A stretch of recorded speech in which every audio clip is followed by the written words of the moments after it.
Paul then saw that his salvation was not earned or inherited, but it was given to the elected people that they might trust in God and not in themselves.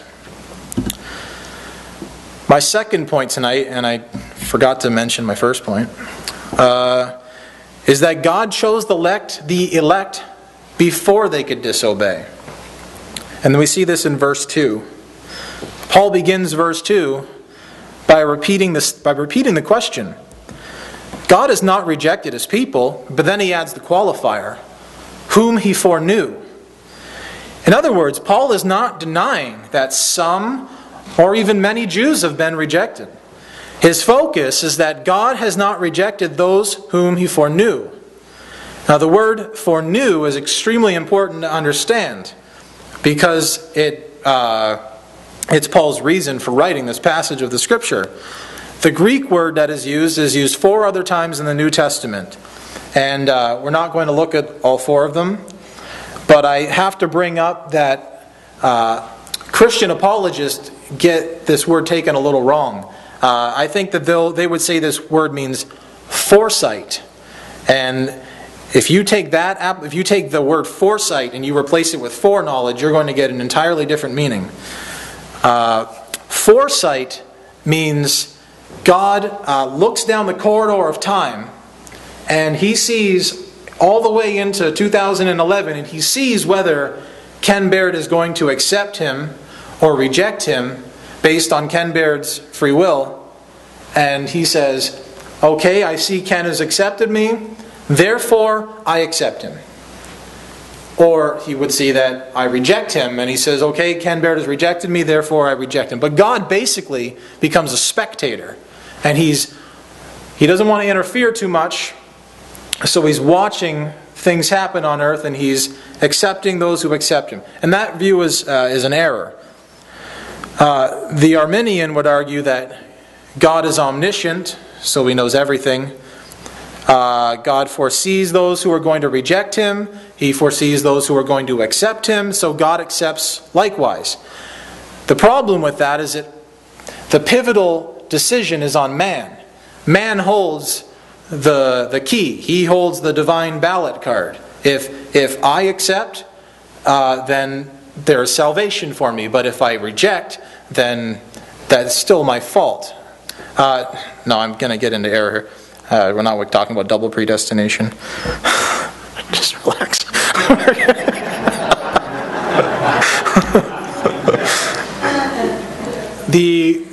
The Calvinist camp, and I will say the biblical camp, as we see throughout all of Scripture, we see it in verse 2 tonight, shows that it is strictly God's choice of those who enter into heaven. God does not foresee our decision in the future, but rather God knew us, and He recorded our names in the book of life from before the foundation of the world. That is a mind-boggling truth. Before God even made a universe, God wrote down our names in a book and at the appointed time called us to Himself that we might be saved and glorify Him. That is what foreknowledge means. That is a far cry from foresight. So let's not confuse the two words. The word in 11:2 says foreknowledge. A simple reading of the text says that is to know before. And God made this choice before the foundation of the world, before anyone was born. And look with me at Romans 9:11. A lot of people hate this verse. I don't know why, because I love it. This knowledge of Jacob and Esau. God chose Jacob, and He did not choose Esau. And the verse, Romans 9:11 says, though the twins were not yet born, and had not done anything, good or bad, so that God's purpose, underline this, according to His choice, would stand, not because of works, but because of Him who calls. Turn back one page, unless you have a MacArthur Study Bible, then it's about 50 pages, to Romans chapter 8. We're going to see God's foreknowledge in action in relation to the events of our lives leading up to our glorious eternity with Him. I really want to paint the picture for how definite God's foreknowledge is in our definite salvation. And we know that God... I'm starting at verse 28, which everybody probably knew after I said, and we know that God... And we know that God causes all things to work together for good to those who love God. Bracket here. Meaning He doesn't make everything work out to everyone's good who doesn't love God. And then it continues. To those who are called according to His purpose. For those whom He foreknew. There's the word again. He also predestined to become conformed to the image of His Son, so that He would be the firstborn among many brethren. And these whom He predestined, He also called. And these whom He called, He also justified. And these whom He justified, He also glorified. Called is a very interesting word. I can call a dog, right? Better yet, I can call my son over and over, and I'll bet you half the time I call, he's not even listening to me. And the other half, he's listening, but he's just not doing it. That is not what happens when God calls. When God calls, this is the unarguable, irresistible call from the only sovereign King of the universe, where you don't have a choice. When He calls, you come. And He graciously showers you with mercies that you were not deserving of. We see God's call is authoritative. And according to the text we just read in Romans 8, whom God calls, He justifies. And whom He justifies, there is a transformation that does happen to every single person that He calls. Whom He calls, He justifies, and that is the guarantee that we will be glorified someday with Jesus Christ and spend eternity with Him. That is beautiful security of salvation found in the complete work of God alone. God's plan is never thwarted. And let's read the next 3 verses from Romans chapter 8. What shall we say to these things?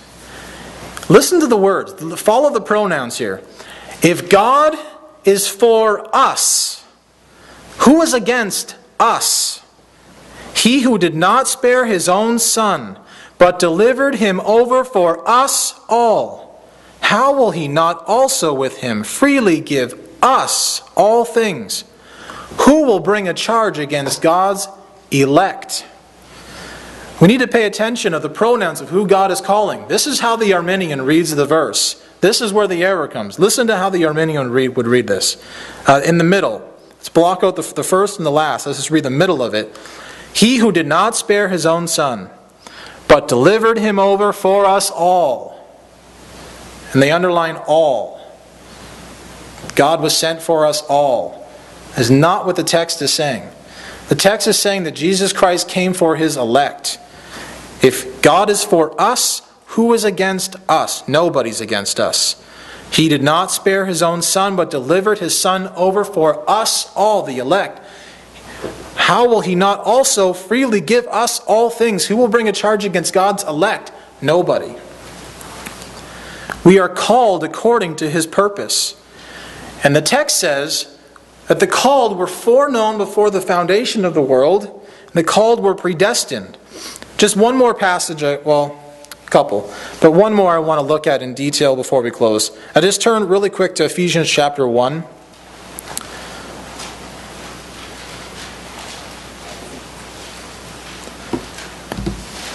And verses 4 to 5.